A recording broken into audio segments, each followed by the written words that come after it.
Le conseil principal, qui vient pas forcément que de Laurent Soulouniac, pour être un entrepreneur, il faut être résilient. Tout n'est pas beau, tout ne se passe pas bien, il y a beaucoup de difficultés. Il faut éliminer rapidement les difficultés et se concentrer sur les points forts si on veut progresser et, soyons très clairs, si on veut survivre. Et quelles sont les difficultés, les challenges de l'entrepreneur? Alors les grosses difficultés, les gros challenges pour piloter une start-up.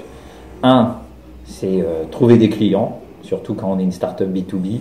Pour d'autres, c'est trouver des utilisateurs et ça rapidement. Deux, trouver l'argent nécessaire à faire ce business développement, à poursuivre ses actions commerciales. Alors un entrepreneur, à nouveau, quelles sont ses caractéristiques? Il doit être résilient, il doit être beaucoup à l'écoute de ses équipes, du marché. Même si on a une idée géniale, il faut quand même écouter le marché pour s'adapter à ce marché.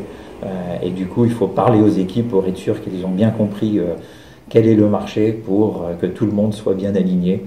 L'alignement des équipes, la motivation des équipes est évidemment un élément structurant dans une start-up. Je viens de grosses entreprises, j'ai fait des start-up internes mais jamais de start-up avant Global. Donc effectivement, la première réaction des équipes quand quelqu'un qui vient d'une entreprise comme Michelin ou comme une autre grosse entreprise comme France Télévisions, ça a été est-ce qu'on va rester une start-up? Est-ce qu'on sera toujours une start-up? Est-ce qu'on va pas devenir un grand groupe par des processus compliqués et longs? Voilà, donc c'est mon anecdote. Évidemment, on est resté une start-up, enfin je l'espère, même si aujourd'hui on a 6 ans et que on reste pas une start-up de garage, on est un peu plus loin que ça.